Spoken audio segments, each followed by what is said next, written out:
Bonjour à toutes et tous. Aujourd'hui, j'ai choisi de faire un tirage particulier sur la situation, des élections. Je me suis dit que ça allait peut-être nous aider, pour la suite, ou en tout cas à voir un petit peu plus clair. C'est assez étonnant, vous allez voir. Je vous dis à tout de suite après le jingle. C'est parti!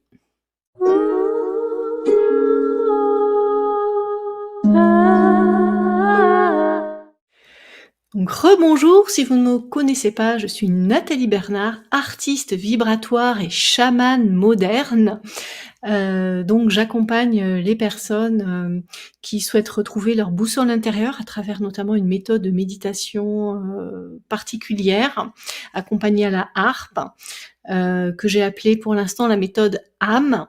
Mais j'accompagne, voilà, sur le chemin, du réel au spirituel et les personnes, voilà, qui ont une perte de sens ou, qui ont des difficultés à retrouver leur équilibre. Eh bien, aujourd'hui donc, j'ai décidé, comme la dernière fois pour l'Ukraine, j'ai décidé de, vous proposer un petit tirage de cartes sur, un type de tirage que j'aime bien. On pose une question sur, une situation pour avoir des conseils sur ce qu'il convient de faire ou, ce qu'il ne faut pas faire, par exemple. Et vous allez voir pour les élections là, c'est, écoutez, c'est assez, étonnant. C'est pour ça que du coup, je vous le partage. Alors évidemment, là encore, je reste neutre, je ne prends pas parti. Je vais juste vous révéler ma façon d'interpréter ou de voir les cartes. Après, c'est à chacun de se positionner, par rapport à ça, de faire ses choix par rapport à ça. Voilà, moi j'offre juste une lecture, une vision des choses à travers les cartes, c'est tout. Je précise que je propose ce genre de tirage, pour les personnes qui ont des choix à faire, un problème à régler sur lequel elles ont besoin de se clarifier, sur lequel elles ont besoin, de se positionner justement, de savoir, un petit peu, comment aborder, les choses. Par exemple aussi les personnes qui sont dans un conflit et qui ont besoin là aussi, d'y voir plus clair. Donc je propose des tirages de 15 minutes. Donc si ce tirage t'a parlé, eh bien, je t'invite à, me contacter. Tu as, des liens, dans la description. Voilà. Alors c'est parti pour, le tirage concernant les élections. Et les cartes vont s'afficher ici ou ici, hein. Donc la première carte que j'ai tirée qui est vraiment, c'est assez étonnant et c'est pour ça que je te le partage, un petit peu comme la dernière fois d'ailleurs, ce qui me fait dire que, c'est peut-être parce qu'on est dans un monde un petit peu où tout est inversé, où il y a les valeurs sont parfois inversées et où, il y a pas mal de faux semblants, mais en tout cas, ce qui est assez étonnant, c'est que comme la dernière fois pour l'Ukraine, on a une carte qui est plutôt négative, enfin vue comme négative, dans les tarots, qui vient en première position. C'est la carte de la Maison Dieu qui doit apparaître, quelque part par ici ou par ici. Pour ce qui convient de ne pas faire, on a plutôt une carte qui, en général, est vue de manière positive. Donc là, tout est inversé, un petit peu comme la situation, les questions que j'ai posées par rapport à l'Ukraine. Donc la carte de la Maison Dieu, en tout cas ce qu'elle conseille, c'est de l'action. Mais le souci, c'est que c'est aussi une carte de rupture. Du coup, elle aurait tendance à vouloir conseiller, à proposer des actions fortes, peut-être brutales, à rompre, avec les schémas du passé. Alors, il y a peut-être des actions extérieures, avec, l'espèce de souffle divin là, comme des flammes presque, hein, qui viennent renverser, cette couronne que tu vois sur la carte. Je trouve que c'est assez parlant, donc moi ça me fait tout de suite penser à un contexte de révolution quelque part, hein, quelque chose comme ça. En tout cas, elle parle, peut-être d'un événement extérieur aussi, brutal, quelque chose qui va se passer, qui va renverser, changer la donne, changer les cartes. Alors est-ce que, elle parle des élections en elles-mêmes, peut-être il y a eu beaucoup de surprises par rapport aux résultats, je ne sais pas, hein, c'est une interprétation possible. Ou est-ce que c'est autre chose? Ben, la suite, nous le dira. En tout cas, on peut noter aussi que c'est la carte, numéro 16 et avec cette couronne-là qui est renversée, Moi, ça m'a fait tout de suite penser à Louis XVI et donc à un contexte qui se rapproche du contexte de la Révolution. Ensuite, ce qui est intéressant aussi, c'est que sur cette carte, on voit, 2 personnages qui sont en train de chuter, de tomber. Alors, est-ce qu'il s'agit de nos 2 candidats? Il y en a un qui est sur le devant de la scène, et un qui est plutôt derrière, hein, donc il y a une partie cachée. Et cette carte, elle évoque aussi peut-être des scandales qui vont être révélés, ce qui est peut-être un petit peu en train de se faire d'ailleurs, hein. Et donc le personnage derrière, on peut presque imaginer qu'il est en train de naître, que c'est une naissance, un accouchement. Et le premier qui chute de la tour et qui est renversé. Donc voilà, là je te fais une lecture de la symbolique de la carte. À toi de connecter les petits points là où ça te parle avec la situation actuelle. Donc voilà, ces 2 candidats-là qui sont en train de chuter ou de faire des acrobaties aussi, hein, parce que la carte de la Maison Dieu, elle peut représenter aussi, une sorte de théâtre et c'est vrai que le jeu politique, il y a beaucoup de faux-semblants et de théâtre finalement là-dedans, et de pantomime, d'acrobatie, qu'elle soit verbale ou autre, hein. Alors elle parle peut-être aussi de ça, cette carte.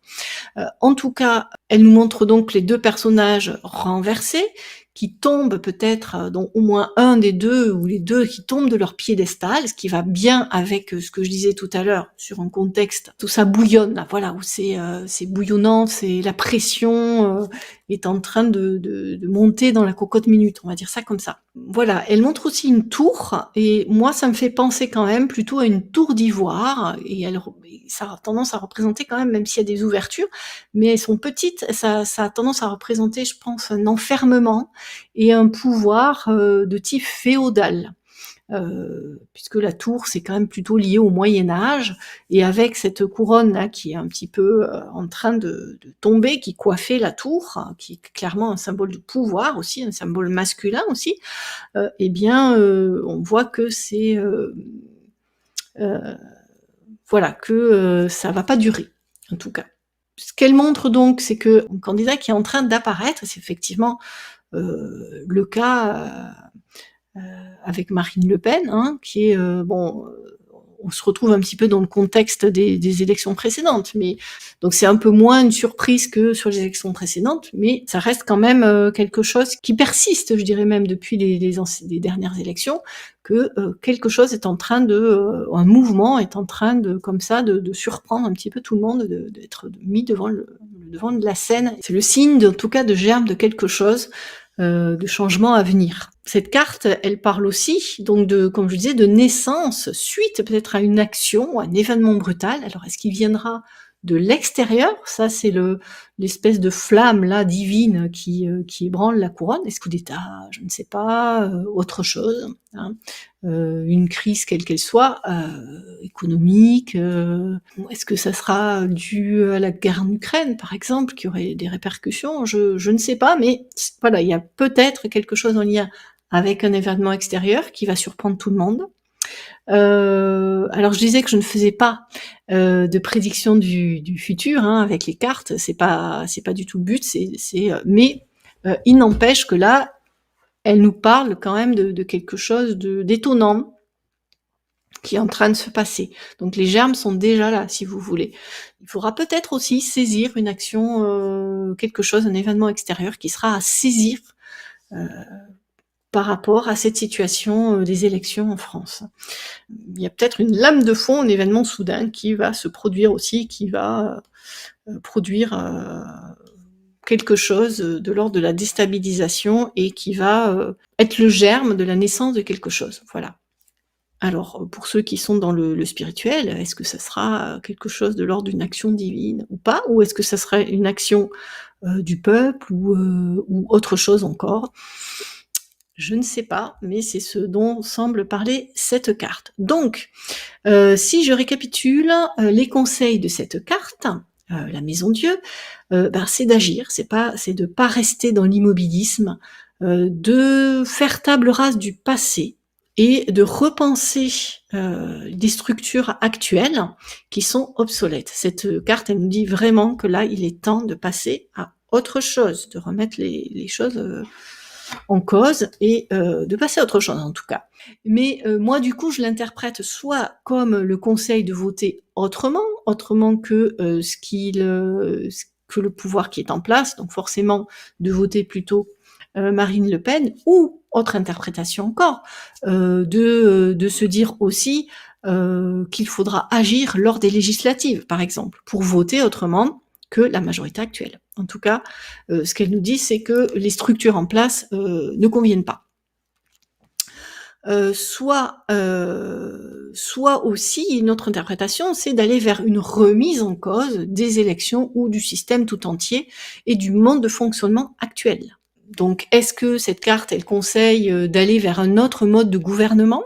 Est-ce que voilà, cela risque de devoir passer par des actions fortes, en tout cas des événements brutaux, des troubles qui vont ébranler le pouvoir actuel, c'est ce qu'elle semble indiquer, et ce pouvoir qui est enfermé dans une vraie tour d'ivoire.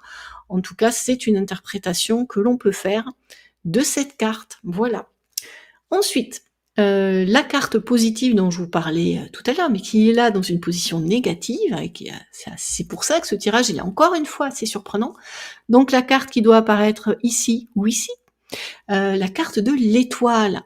Alors la carte de l'étoile, en principe, elle représente l'espoir, la passivité, ou alors une action plutôt dans la conciliation des contraires, dans la bienveillance, hein, le fait de mettre de l'eau dans son vin, on va dire, quelque chose comme ça, puisque c'est une jeune femme qui mélange deux liquides, donc elle essaye de concilier, un peu à l'image aussi de la tempérance, je trouve, hein, de concilier et d'harmoniser. C'est une carte d'harmonie. Et bien là, on déconseille d'aller vers la recherche de l'harmonie. En tout cas, pas dans un premier temps.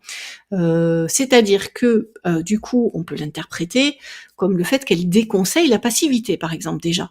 Hein, peut-être, par exemple, qu'elle déconseille notamment le fait de s'en remettre au destin, en se disant que les choses vont forcément s'arranger, d'attendre que ça s'arrange de soi-même. Là, ça semble pas être ce qui est conseillé.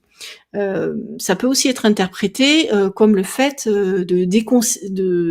qu'elle déconseille justement de voter nul ou de voter blanc, parce que ça reviendrait à ne pas se positionner. Et là, ce qui est demandé, c'est quand même de prendre une position plutôt ferme, et peut-être, voilà, qui peut être vue comme radicale, perçue, vécue comme radicale pour certains, et ça dépend toujours des points de vue, hein. Donc en tout cas, ça peut être interprété comme le fait de ne pas se positionner, eh bien et de ne pas prendre parti, c'est aussi s'en remettre quelque part au choix des autres, puisque le vote nul ou le vote blanc, eh ben, il va être donné au candidat de la majorité. Et ça sera peut-être pas celui qui nous conviendra, celui qu'on aurait choisi, même si peut-être qu'on n'aurait pas du tout eu envie, ni de l'un ni de l'autre. On est d'accord. Alors, d'un autre côté, donc ce qu'elle nous dit, c'est que se contenter d'espérer, comme je l'ai dit, que ça s'arrange sans agir, c'est déconseillé, et vu comme quelque chose de négatif. Les choses, elles ne vont pas se résoudre de cette façon, nous dit cette carte, surtout à la lumière de la première carte, qui est la Maison Dieu. Alors de même, les actions du coup de conciliation, d'essayer de ménager la chèvre et le chou, voilà, d'être dans la bienveillance, d'accepter peut-être autre chose, là, ça ne semble pas conseillé non plus, ni pouvoir aboutir, malheureusement à une situation satisfaisante. Là, il faut clairement marquer des limites, trancher, être plus ferme et catégorique, voilà, toujours en tenant compte de la première carte qui est la Maison Dieu. Alors c'est une interprétation possible, hein, je vous invite en commentaire à me dire ce que vous en pensez. Comment ça vous parle, ou comment ça ne vous parle pas, vous avez le droit aussi. Si je fais la conclusion voilà, de ces deux cartes, qu'est-ce qu'on pourrait en dire? ce tirage que moi je trouve quand même assez étonnant, semble nous prévenir que la situation est instable et explosive, que plus on espère et on attend, plus on se montre conciliant, plus on court le risque que la situation devienne vraiment intenable et que ça fasse, un petit peu comme une cocotte minute qui explose et qui produise du coup des événements destructeurs. Aussi, en conclusion, on peut dire que peut-être des actions plus drastiques, sont à mener car, l'équilibre est bel et bien déjà perdu en fait, hein. Il est déjà rompu cet équilibre. Les structures en place, sont à revoir car elles sont obsolètes et peut-être qu'il est conseillé soit d'oser voter la nouveauté, mais ce qui est sûr en tout cas, c'est que c'est d'une façon ou d'une autre, ce tirage, il montre que les structures en place sont en train de s'écrouler et qu'il faudra tout revoir. Donc c'est pas agréable, sur le moment, mais je pense qu'il faut, voilà, ce qui est conseillé, c'est d'accepter, cet écroulement, ce changement et peut-être de commencer à se remonter les manches pour la suite, hein. Ce qui me semble, une invitation là, à se focuser de manière plus positive. Donc ça peut impliquer du coup, aussi de remettre en cause carrément tout le fonctionnement et non seulement des élections, mais aussi de l'exercice du pouvoir. Voilà, puisque je vous rappelle là, il y avait quand même, la couronne qui était, ébranlée, renversée. Voilà pour, ce tirage. Et bien si tu as aimé, tu peux me mettre un petit pouce j'aime, t'abonner, voilà et puis si, tu veux toi aussi ton tirage de 15 minutes, eh bien tu, peux prendre rendez-vous ou me contacter, dans la description. Voilà, eh bien je te dis à bientôt. En principe, j'ai prévu une vidéo que je n'ai pas encore complètement terminée, mais ça va arriver et je te mettrai le lien ici quand elle sera prête. Une vidéo pour t'expliquer pourquoi tirer les cartes c'est intéressant, qu'est-ce qui se passe, derrière à mon avis, et pourquoi moi ça me parle particulièrement, notamment en tant qu'artiste vibratoire. Donc je te prépare cette petite vidéo, ça sortira, très prochainement sur la chaîne, et j'annonce aussi, une petite annonce, hein, à la fin c'est souvent les petites annonces, donc j'annonce aussi que, le 22, avril, je vais faire une webconférence sur un sujet, que je garde encore secret, mais qui, est adapté au printemps et un sujet qui me tient à cœur parce que j'ai dû moi-même, me pencher sur la question. Nous reverrons ça, donc surveille bien la chaîne. Si tu es abonné, ben, tu recevras les notifications et normalement, pour le live, tu pourras t'inscrire et cetera, tu verras, ça devrait apparaître, hein, comme quoi, il y a un live, de prévu avec une webconférence. Sinon, tu peux aussi, si tu ne veux absolument rien rater, être invité en VIP à la webconférence, eh bien, tu peux t'inscrire. Il y a un lien encore, une fois sous la description pour t'inscrire à la newsletter et dans ce cas-là, tu recevras toutes les infos dans ta boîte mail. Si voilà, je t'invite à surveiller tes spams, on ne sait jamais, pour pas que le mail se perde. Et en plus, tu recevras une méditation avec ma méthode sur l'une de mes œuvres d'art. Une méditation, voilà, avec ma méthode. Eh bien, je te dis au revoir et à très bientôt. Bye bye!